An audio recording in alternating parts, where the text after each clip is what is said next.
Welcome to The Verdict. Tom Fair is an award-winning trial lawyer who knows there is more to our stories than what you see on the surface. He has built his law firm, Fair Law, into one of the top injury and employment trial firms representing people in California. Join us each week as Tom explores the successes, challenges, and lessons learned from some incredible people. Hit subscribe, follow Fair Law on Facebook and Instagram, and let's get to the verdict. And now, here is your host, Tom Fair.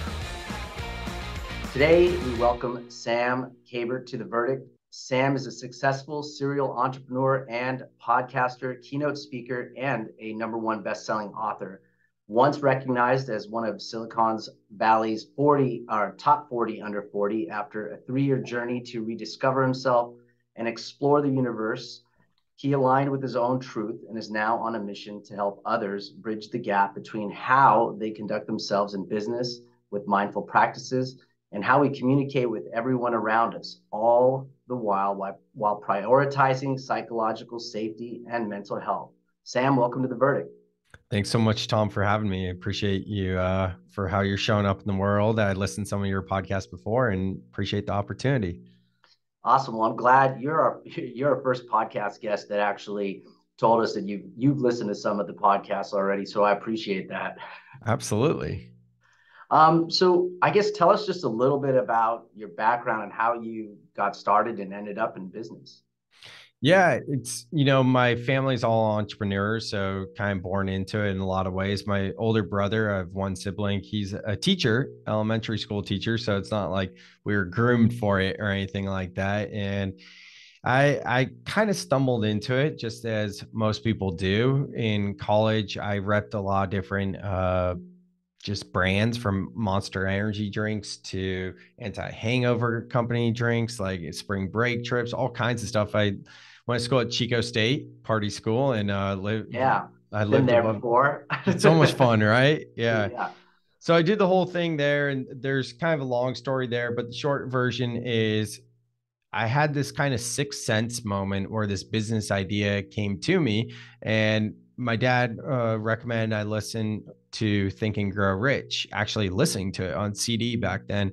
And I was listening to Think and Grow Rich, and it just like blew my mind when Napoleon Hill was talking about like those business ideas that come to you that are like from a sixth sense. And that's exactly what it felt like. So that was my first business. And since I've rebranded the company to what it's known as now, as Swagworks, here we are 11 years later. And I experienced a lot of success early on in my career living in Silicon Valley. I moved back home from Chico, and I built my business up to $1 million company while just working a couple hours a day. So living the dream. And I knew there was something off. I could feel it. I was really doing the hustle and the grind in Silicon Valley. And then I hit a deeper depression than I had felt previously or experienced previously. And that's what kind of led me to the plant medicine known as ayahuasca. And then I sat with the psychedelic known as ayahuasca ceremonial setting. And this is back in 2019. And that just one night with the medicine, they say it's like over 12 years of therapy packed into a single night. And it was that and more. It was more than 12 years. It was lifetimes. So after that, I was just so curious, and I went down the spiritual path with blinders on. Everything from the relationships, the content I was consuming, just became very much a seeker since then. And now here we are over 3 years later. Could tell you about so many things that have transpired, but just like a completely different person. I moved to the beach from Silicon Valley to Santa Cruz, as you know, being an alumnus of UCSC, and started a few different businesses since then. Started the Soul Seeker podcast, joined a soul development mastermind. I teach yoga now, lead men's work, speaking, all the things. So definitely very, very different. And where my passion lies right now is being that metaphorical bridge for people starting to feel that there's a whisper, something more than just working our lives away, and that work-life balance isn't working for them. I believe that so many of us are disconnected from our soul or higher self. And that's why we are facing such a mental health crisis right now. And the way to address that head on is to going within and connecting with whatever language works for you. If you want to say higher self, soul, God, source, divine, or if you just want to say your own joy, that's fine too. But we need to put ourselves first and foremost. So that's kind of where I'm at today. That's amazing. And you definitely summed up a lot in a very um, short, just, synopsis there. And this idea of success, I think a lot of us have all sorts of notions of it, but people are out there chasing some dream or thinking they need to make a certain amount of money. And very early on, it sounds like you were doing that, or you were sort of successful at such an early age. What were some of the things that you were just going through, that you were like, okay, I am successful, I am experiencing all of this, but still having maybe this emptiness or this disconnect? Yeah, there's a lot there. So, in terms of the disconnect and the emptiness, it was just like, it was a lot of shame, guilt, and unworthiness of having so much free time living in Silicon Valley, like in a suburb, this town called Campbell, which is a nice town and nothing wrong against Silicon Valley. But if you're someone who is like built a business to have so much free time, and then you go to the 24-hour fitness and you're swimming laps at the pool and your sauna, lifting weights, doing the whole thing, and then you go home, maybe run on the trail with your dog, like it was like there's got to be something more to this, right? Like I'm not like what did I build this life for, just to go this rundown gym and hear whatever this town and this place that I don't really like. And then this shame and guilt and all that type of stuff, the unworthiness came when I would see people in everyday life like stuck in their jobs. And it's like, well, why am I worthy of having financial freedom? Like, what about these people? That's not fair. Like, no one should have to be a slave to their job. So I couldn't fully enjoy it. And that was a big part of it.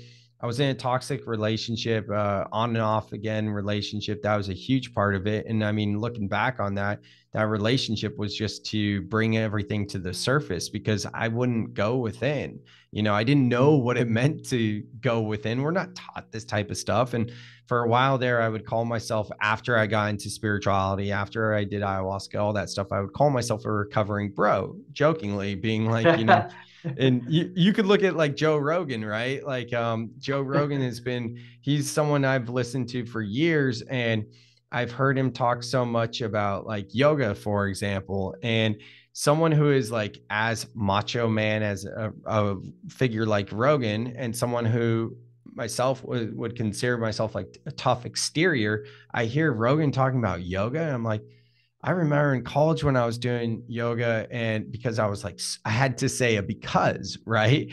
Because I would go snowboarding, then come back, and I'd be so sore. Then I'd go to the yoga class. Then my friends would make fun of me for going to yoga. And I'd be like, well, it's good for my muscles and all this type of stuff that's just absolutely nonsense. This is all just unprogramming. But the way our society is, so many of us are caught up in oh, you are a man, or the labels, whatever it might be. But no, that's true, right? So a big part of it is the unprogramming. But for me, to answer your question, it really was like this unworthiness of looking at other people stuck in their jobs, and me being like, well, this isn't fair. And also like, I want something more in this.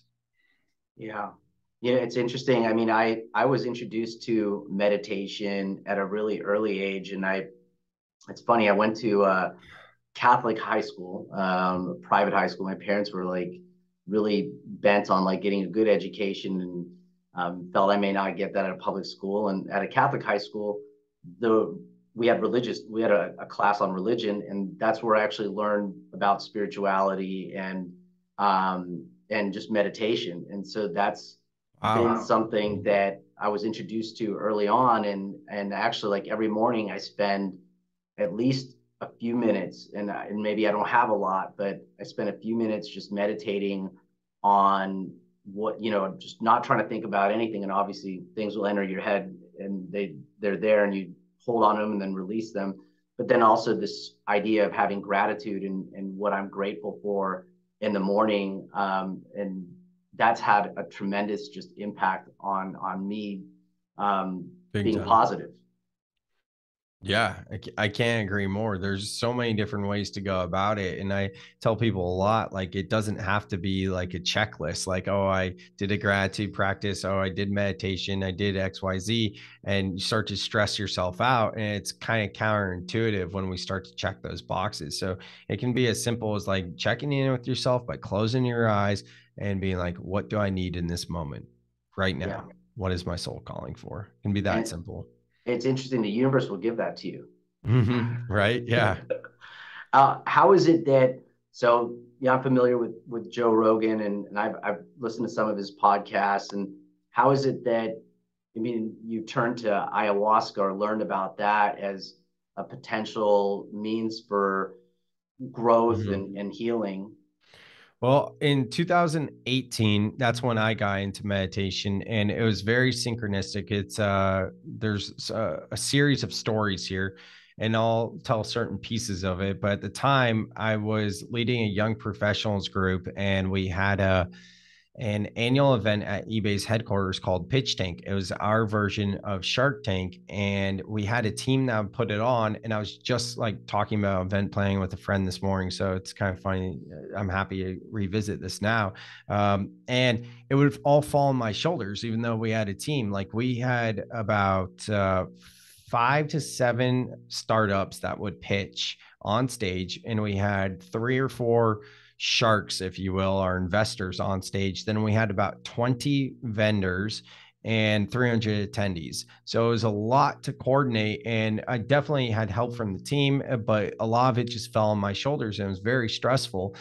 But the cool thing was it was a good way to also build a lot of relationships. So I built a relationship with a VP at eBay, and his name is Serge Gonzalez. He's no longer at eBay. But anyways, he asked me out to go to, not asked me out, that was weird I said, he asked me to You go are a to, recovering bro, so no. it was just weird I said it, but yeah, he asked me to go to beers, and I was like, sure, yeah, let's get some beers. So we got some beers, and he started telling me about like all like meditation and some trippy, more spiritual things that he had in his travels. And at the time I had heard about meditation, whether it be Lewis Howes, Tim Ferriss, or like influencers like that, but for a long time I really just thought of meditation like that Ninja Turtles movie from the 90s. Remember when they're meditating, they're kind of like astral traveling and all that. Yeah. And my whole life, because that's all I really was exposed to in terms of meditation, I didn't think it was like real. It was like, oh, that's not really real, right? But then more and more in my, what it was probably from like 2015 to 18, like those years, I was starting to hear more about meditation. So he was telling me about it. And then fast forward like 2 weeks later, and it was just a really deep and profound conversation. I could feel in my soul that it was a yes. It was like, there's something here. And then fast forward a few weeks later, I was speaking on stage at an industry event in Vegas and in front of like maybe 300 people. And it was an entrepreneurial jam. And I was to present a challenge in front of a live audience with a panel on stage. And the panel kind of just like roasted me and was like telling me what to do. And I was kind of funny about it too, like being just telling them no, like I didn't believe, like, thank you, but I don't agree. But like in a humorous, self-deprecating, whatever type of way. And this guy didn't know in the audience sent me a long Facebook message. And fast forward now 4 years later, he wrote the forward to my most recent book, and he's been my spiritual teacher. But he just wrote this really deep message, and it just like really resonated with me. And it was about like owning my own power and whatnot, and that they don't know what's best for me, and a lot of people are misguided. Connected with him afterwards was he telling me about meditation. And what one of the stories he told me about was when he was at the gym working out, like at some point in his life, there's an older gentleman that came up to him and said, "Hey, I know you." And Charlie goes, "No, I don't think we do." And he's like, "No, I know you from past life." And Huh. I'm like, "What?" And that's what Charlie said. And this was before he was into it. So and that guy became his meditation teacher, and he's learned from him. And he came from like a really awesome lineage. So, anyways, I got into meditation, and about a year previously, I'd heard of ayahuasca. A friend told me about it, It was very much like the movie Limitless with Bradley Cooper with the nootropic, where that guy is, in Bradley Cooper's life, and then he disappears. Then he comes back or he's feeling amazing. He tells him about this thing, and then Bradley Cooper meets him. That's kind of what this guy Billy was for me back in 2017 or something like that, telling me about microdosing with psilocybin. And I was like, I don't know about that. Like, don't get me wrong. I used to love mushrooms in college and everything else, but like, I'm a professional now, right? And then he started sending me these articles about Silicon Valley executives microdosing for like work purposes and to relieve stress and anxiety and help boost creativity. And I was like, all right, I'll give it a try. And then it was awesome. Really enjoyed it. In a true microdose, if anyone's interested, you shouldn't be able to feel the effects. It's just working on in your brain in the background. So that's a whole nother conversation, but I wasn't really able to feel the effects. It was more like the type of thing where later on the day, I'd be like, man, I'm really happy today, or I feel a little bit more with it today. And be like, oh, I microdosed today. It's not anything deep or anything like that. It really is magical and great. So, anyways, he introduced me to microdosing, and then he told me about ayahuasca. And I was like, ayahuasca? And he told me about it. And I was like, wow, that sounds amazing, but that scares the shit out of me. Yeah. And I was like, maybe one day, but I'm good. Everything in my life is good. So then fast forwarding back to the previous story, I'm all over the place, but with my mentor, Charlie, in January of 2018, yeah, he told me about transcendental meditation. A year goes by. The next January, I go through like a really hard breakup with the girl I was seeing for 3 years or so. And we were on and off and it was tough, but this was like the last time and we both kind of knew it. And I went through 4 to 6 weeks of a numbing depression, but it wasn't even about the breakup. It was just like, that is what ignited me having to sit with everything.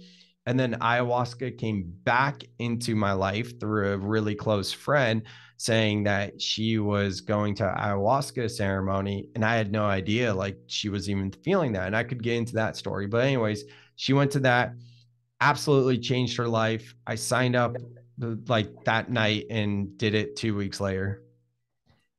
Did you end up, so when you go to one of those ceremonies, I've heard that's in like Peru, or did you have to go to somewhere out of the country? Yeah, you could go a lot of places for ayahuasca circle. It could be in the States or it could be out of the States. And it's just a lot of things I tell people there's a lot you need to look at in terms of your intuition and discernment. But definitely it's not one of those things to like look it up online like you would a vacation and plan a vacation. I believe in the medicine coming to you. So when it starts to organically come about, then I think that's a good time to start thinking about it.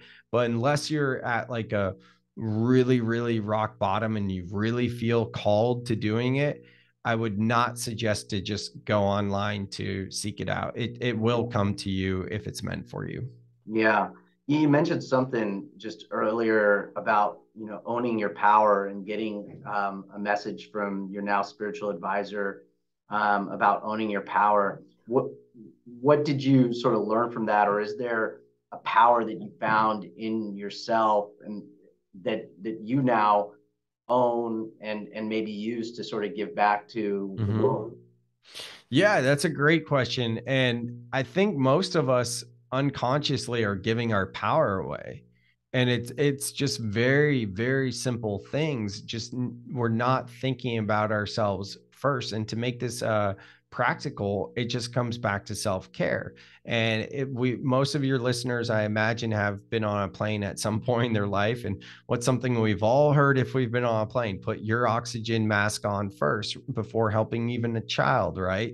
So why is it in the world so much that from the best of intention and a big heart, we go to help others, but we're not taking care of ourselves first? So this kind of goes into a rant that I have that is a little controversial, but in spiritual circles, there's a big talk around the Sanskrit word of dharma.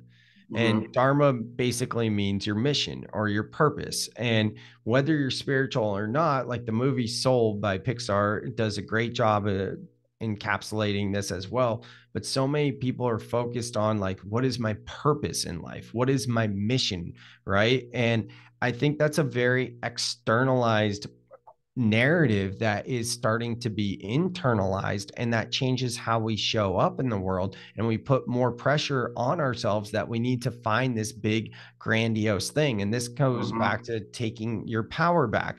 Well, I don't believe that our purpose is that grandiose thing. I think that it could be as simple as just enjoying this experience of being a human and the highs and lows that come with it, rather than getting lost in the stories of everything that is involved with it. Taking a step further, quantum physics teaches us that the outer world that we experience with our five senses is a reflection of our inner world.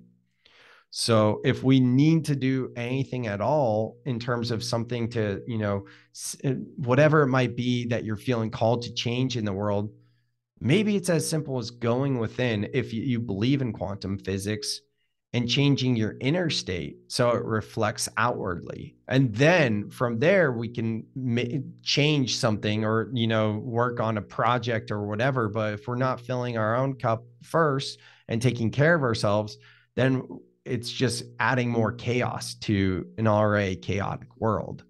That's super interesting. And sometimes I call it energy or a vibe. And,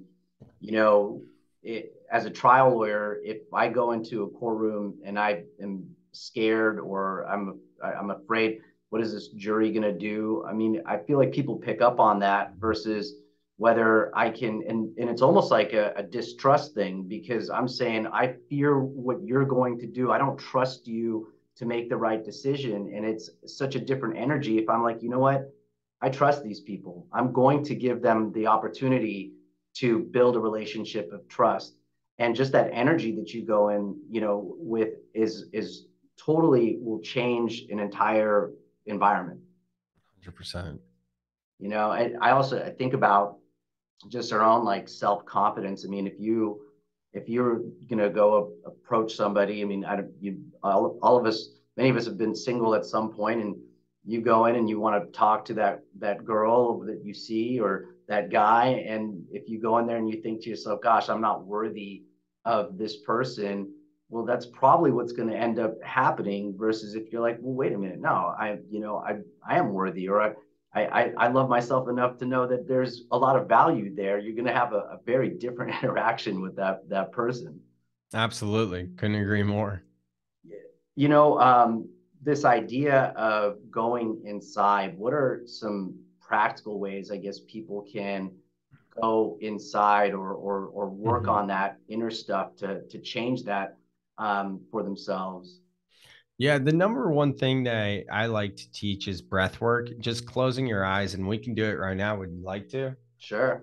Yeah. So for anyone listening, because I do this on my podcast too. So if you're driving or if you're doing the dishes, walking your dog, anything like that, you can just listen in, pause, or come back later. Obviously, you don't want to close your eyes, but if you are somewhere with Tom and I will close our eyes, finding a comfortable seat, give you a moment to adjust, maybe sitting up a bit straighter. And we'll start by just watching our breath, not necessarily making any changes to the breath, but just bringing conscious awareness to the pattern of our breath in this moment. And as you do so, some thoughts, stories, beliefs, or emotions might start to come to the surface. And the invitation is to sit with what's emerging and fully see it, whether it be a belief, a thought, story, or anything else. Hear what's coming to the surface The idea here is to start to build a relationship with this voice, even going so far as to give this voice a name.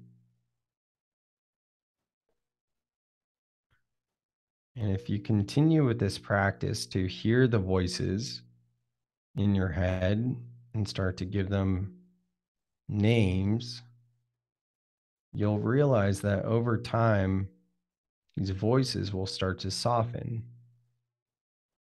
because all they're really asking for is to be seen, witnessed, and heard.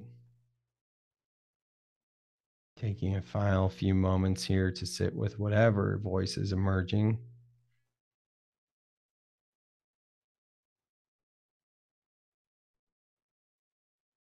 And we'll find an exhale. Inhale from the bottom of the belly, letting the belly expand like a balloon, bringing that breath all the way up to the chest. Sipping in a bit more air when you get to the top. And exhaling through the mouth. Holding the breath at the bottom. And once again, we'll inhale from the bottom of the belly. Bringing that breath all the way up to the chest. Sipping in a bit more air at the top. And exhaling through the mouth.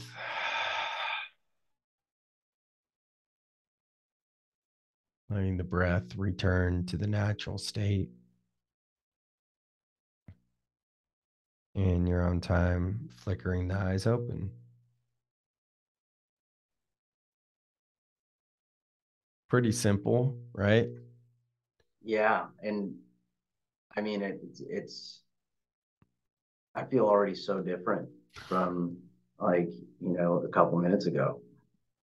Yeah, absolutely. So the most practical thing to answer your question, I gave an example, an exercise at any point in the day, and one of the things we can do too is if you don't wake up with an alarm, or even if I keep my phone in the kitchen, not in my bedroom, so I have to actually get out of the bed. But like, say you have the phone in the room, whatever the case is, you wake up naturally. Before you get out of bed, sit there for a moment and do what we just did. Just a few conscious inhales and exhales. Listen to the voices coming through. And we can do this at any point in the day, before a podcast, before a meeting, before a client call, a pitch call, or before a big assignment, whatever it is, as you know, meditating.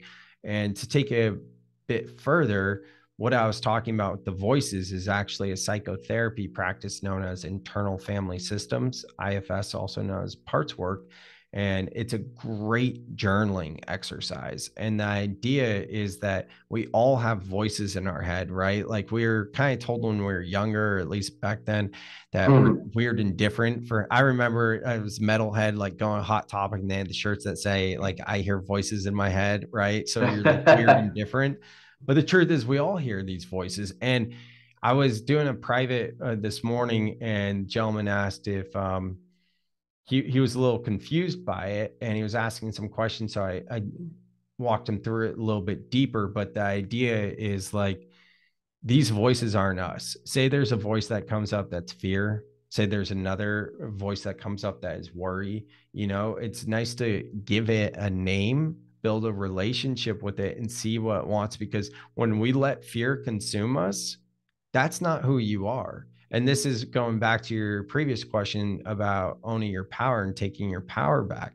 Like when we let these voices take control, then we're lost, right? So we need to build relationships with these voices, see what they want. It's a great journaling exercise to go through the different voices in your head. You could give them a name if you'd like. You can take one specific voice, say it's the voice of fear. What are you here to teach me? How can I serve you? And send it love too.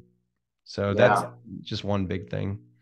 that's huge. And it's, it's just interesting how there are ancient practices and civilizations that were in tune with what you're doing, what we just did, and somewhere along the road, we have lost touch with that. And I think at least there's still maybe a stigma, or maybe stigma is not the right word, but the idea of meditating hasn't been fully adopted, or even close to being adopted, as this is actually really good for you.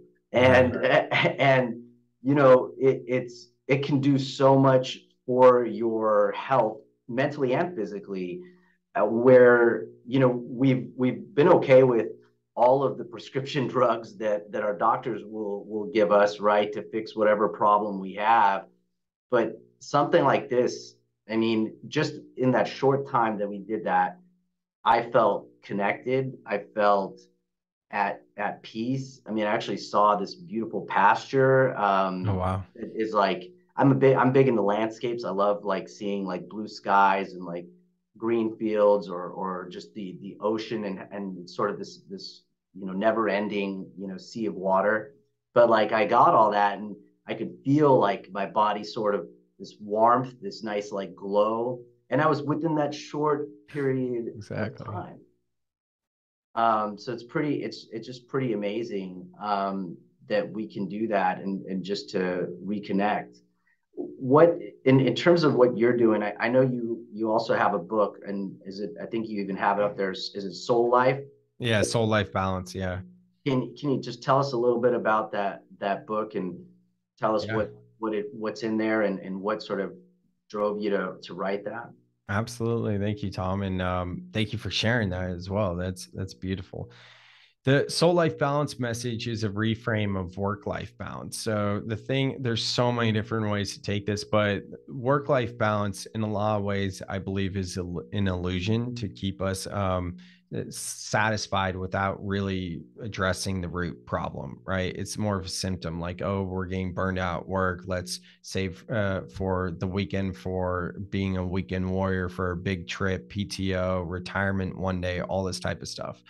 Now, to break it down a bit deeper, I like to talk about the archetypal energies of yin and yang. So, yin represents the more restorative, the more fluid, flexible, feminine archetypal energy that is part of duality, whereas yang or yang is the archetypal energy of the masculine, which is about how you show up, structure, and doing. So, easy way to think about it is yin is being and yang is doing. Mm. So, if we look at work life balance, we know without doubt that work is yang energy. There's no debate about that.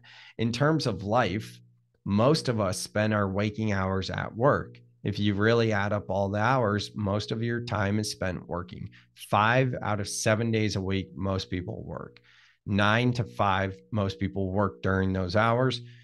The other hours outside of that, it might include travel, less since the pandemic. It might include taking care of your own health, going to the doctor, maybe picking up kids from school, or taking them to an activity, or maybe you doing some sport, whatever it is. There's so much structure in the way we live our lives that I believe there's a very strong argument to say life is almost as much yang energy as work.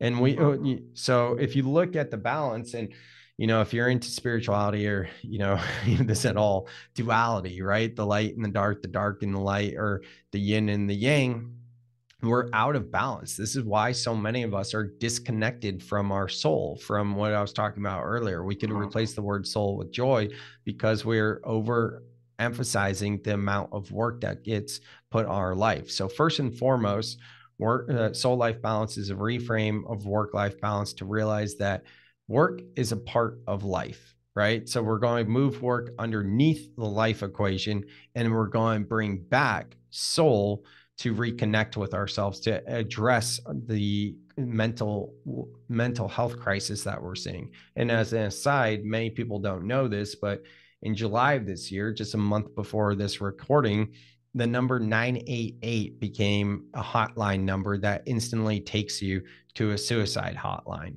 So, I mean, I remember when I was a kid and I learned that 911 was something you dial in case of emergency. That's a world shattering thing to learn as a kid. Our kids are now learning that they can dial 988 if they're feeling suicidal ideation. If that doesn't tell you enough about the mental health crisis that we're facing now, then I don't know what will. So there's no question that we're disconnected from ourselves, whatever word you want to use.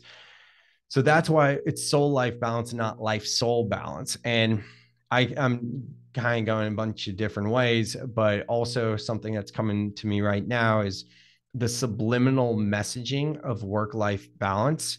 Technically, because the W in work and the L in life, the W is closer to the Z. The W should be second. It should be life work balance, because if you look at most phrases, how do we say things? We say the word first that's closer to the A. So it's a very subliminal thing to put work before your life in work-life balance, which the same logic is being applied to putting soul life balance instead of life soul balance, because we're so out of balance. The question is, how can we feed our soul daily? I like to say, how can we feed our soul moment to moment?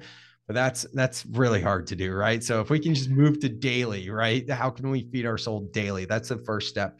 Another thing I'll riff on here for a second is that work-life balance. A lot of times when we talk about it, it's like, one day I will get to this point, right? It's not practice. It's like, one day I will obtain work-life balance. Well, the beauty of soul life balance is it's a practice. That's exactly what it is. There's no end destination. You are exactly where you are. So maybe you wake up one day and you go, hey, I start every day meditating, whatever, but today I'm just not doing it. And then the rest of the day gets shot, and then you get down on yourself because you're like, I'm not doing my practices. I don't feel good. You're doing it. That's all there is to it. That's part of the process, right? So it's coming back to like, hey, this is the practice. It just coming back to yourself. As soon as you're able to come back to yourself and go into that witness observer type consciousness, then that's all the goal is, to just disconnect for a moment, to take the bird's eye view. There's another thing that I wanted to say, but I lost it. In terms of what's in the book, the subtitle for the book, Soul Life Balance, is a guide to igniting and integrating spiritual awakenings. When I originally thought I was going to write this book in 2019, it was going to be a book geared towards workaholics that were hearing a whisper that there was something more. Well, this book ended up going so much deeper than that, and it ended up being really for people that are going through an awakening and don't have the tools and resources around them, because that's where I was at. And after I did ayahuasca, there were two people I knew that did ayahuasca, and most people in my life were quote unquote in the matrix. I had very few people like into spirituality. So, I mean, it's a lonely path if you don't have the tools. And I put everything I had into this book, in terms of, if you're someone that's feeling like you're facing an existential crisis, if you're someone who feels like you're going through an awakening, which can be two of the same coin, or if you're someone that's just feeling like there's a whisper or something more. So, yeah, the book will get pretty deep on you, but there's still going to be a lot of great information that's useful. So there's so much there. But thank you for asking the question. No, there is. And I mean, this is clearly not, I mean, is this something where you see it could benefit anybody, just kind of opening that book and taking a read and digesting some of this stuff? Yeah, one of my friends says she likes to use my book almost like an oracle deck, like just flip it open and be like, that's the message I need in this moment. And I have it right here, so I'll do that. So just like flipping it open, came to chapter 5, work-life balance and how this concept has kept us asleep. So I'll just read a paragraph, just a couple sentences.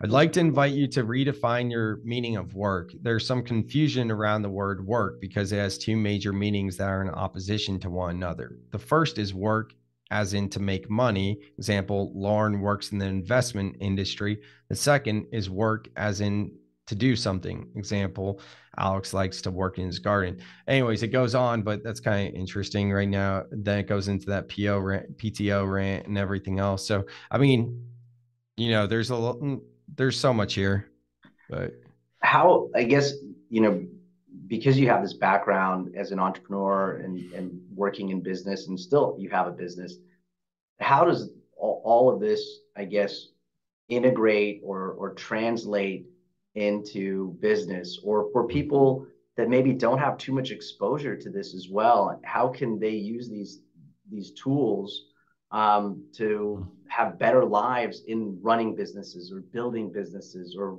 working with other people in the business industry? Such a great question, Tom. And I mean, now that I'm into speaking, I'm speaking at corporate, I'm definitely distilling the message to make it more accessible language and more accessible practices. And I have a show, YouTube series on YouTube. I have a Yeah, I could have said that better, but it's called Mental Health in the Workplace. And they're just short videos, like 2 to 4 minutes, that have some quick tips. This week's was about mindful leadership. So there are a few tips in there on how to be a more compassionate and conscious leader. And next week's that's going out is about the WIFL. And most people don't know about this, but it's an acronym that stands for what I feel like expressing. And I've used this in a lot of my business meetings throughout my career, where at the beginning of the meeting, you allow space to say, hey, if anyone's has anything that's keeping them away from being fully present right now, like you're thinking about something that's going on in your home life or whatever, and you'd like to share, feel free to do so. What it does is it encourages psychological safety in the workplace. It helps people to feel seen and validated. It helps to go to a deeper layer. But also, when you're able to say these things that are keeping you from being fully present, that now that you've said them, it's kind of like, oh, okay, it's off my shoulders, and you can be more present in the meeting. So there's some tips like that. You could have a mindful minute before you start your meetings. Breath work, of course. There's a lot of ways to bring mindfulness into the workplace. And those are some things that are coming to me right now. Yeah. I want to kind of circle back to something when you said, I'm a recovering bro. Yeah. And I mean, I really like that phrasing. I thought it was really funny. There, I mean, do you confront people that are like, you know what, this is just whatever. Like, I don't need this. I'm a tough guy or a tough gal or whatever. Really sort of opposed to this, and and if you and when you do, kind of interact with people like that, is there a way to open them up to that, or is that something that they're they're either gonna, see it or not? Yeah, that's a really good question. And I mean, for me personally, my journey with that, yeah, I've had some of that with like my friend group and professionalism and things like that. But the biggest, most personal thing was my parents. And it was like them just not understanding what I'm going through and me trying to change them in certain ways. And the best advice I ever got on that was to embody the changes. And I even had a great relationship with my parents back then, but it's even better now. And it had to get to a point where I would have to breathe through the more difficult conversations where I just wanted to be like, why don't you understand this? And just like go along with them and do my best to embody what I believe and the changes I've made, rather than get caught in an external narrative. And that's the best thing we can do. If people aren't going to fully understand, it's not our job to convince them. One of the hardest things when you start to be in the spiritual community, conscious community, whatever you want to call it, and you start to do more and more inner work, is you start to see other people, and when they're going through something, you know exactly what they might need because you've been through something similar. However, you don't know what they need because you're not inside them, and only they know what they need. You can think so for a certain extent, but we can't just be, all over them and trying to help them. They have to come to us. And if and when they come to us, that's when the changes are going to be made, because they're going to learn, they have that wisdom within themselves. Mm-hmm. So it's really, we're all just walking each other home. Yeah, and I mean, that's a powerful message though, that we already have the ability within ourselves to do this or to heal ourselves. or to practice this mindfulness. And, when some of us are ready to do it, then it'll happen. Mhm.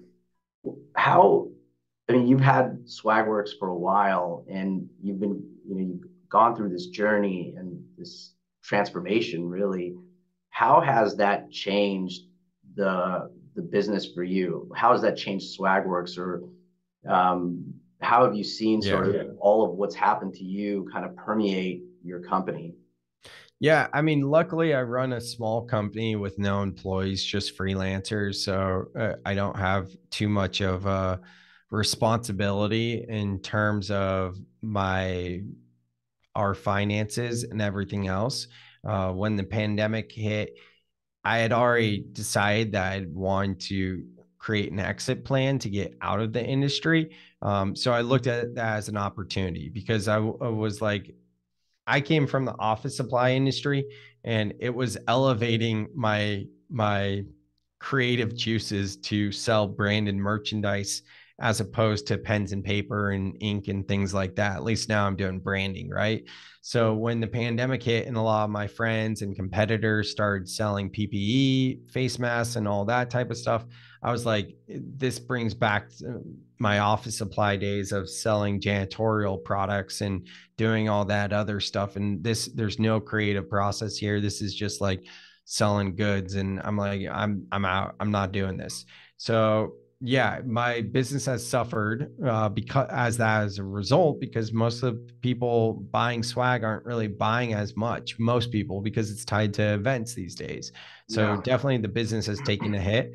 But I'm okay with that. I've built out a coaching business that helps entrepreneurs scale their business by creating virtual teams, as opposed to just hiring a virtual assistant, creating a whole team of virtual assistants and freelancers so that they could scale their time and enjoy their life.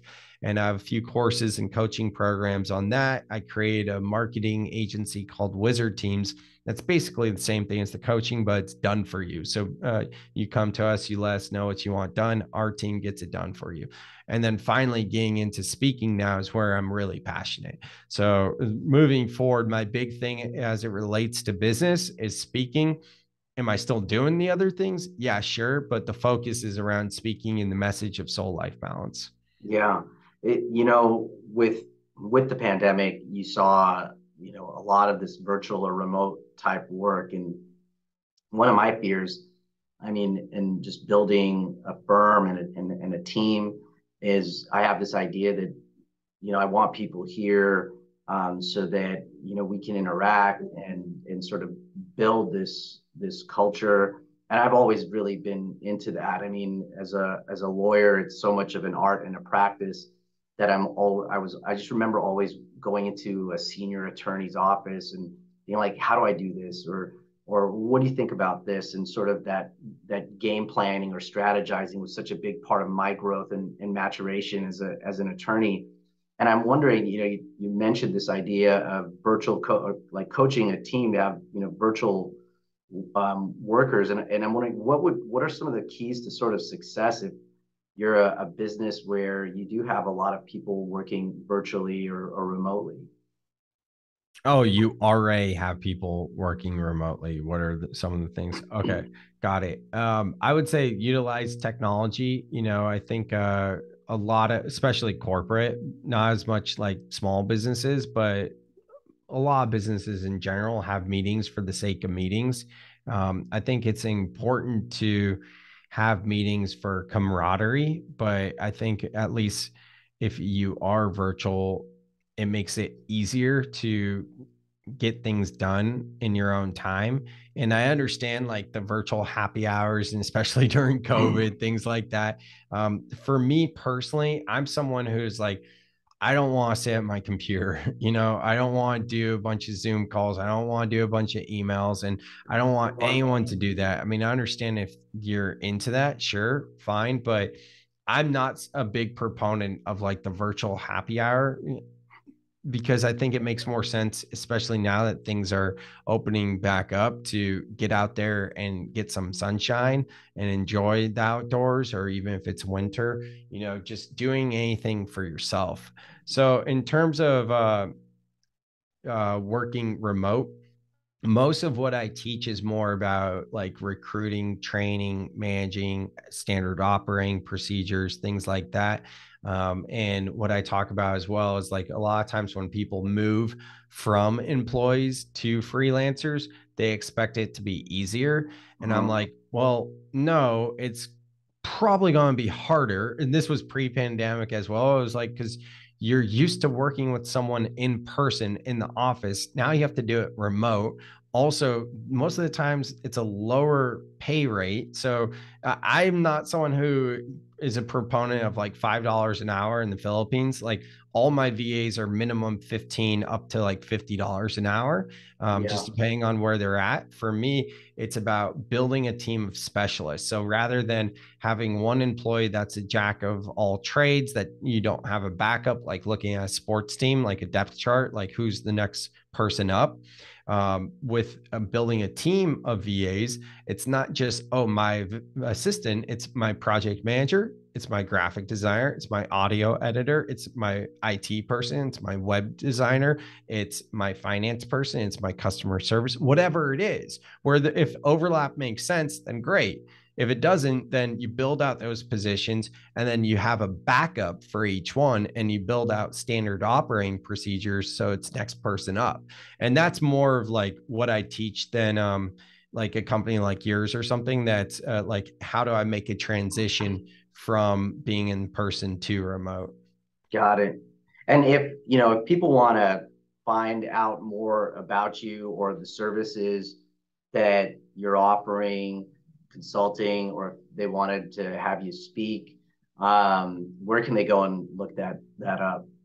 Yeah, thanks, Tom. It's just my name, samkabert.com. So you guys could just go to samkabert.com, samkabert.com. Awesome. And if you were to say, what's one piece of, I guess, advice that you've gotten over your life that you can think of that really had just an impact on where you're at today? I mean, the first thing that came up was what Rogan, I heard him say once, and he said it a bunch of times, but like we're talking something like we're talking monkeys flying through an organic spaceship, something like that. It's like little things like that that help me to just zoom out and just be like, wow, this is so much bigger than whatever little trivial problem or big problem I'm facing right now. If I can zoom out and really think, about a big picture, then it helps ground me into the present moment and really breathe through whatever I might be facing. Yeah, I love that. My son is a reminder of that. We named him Atlas, and Nice. when it sort of just came out of a whim for me a few days before he was born, and we started looking up the name, and it's like, oh my gosh, he's gonna have to carry the weight of the earth or something like that. And it got me thinking. I was like, but the earth is such a small rock in this giant universe. It like put everything in perspective for Right. me. So sort of a reminder of that. But that's awesome. Hey, I really appreciate you coming on. It was just an absolute pleasure talking to you, getting to know you, doing a little meditation during the podcast, which was cool.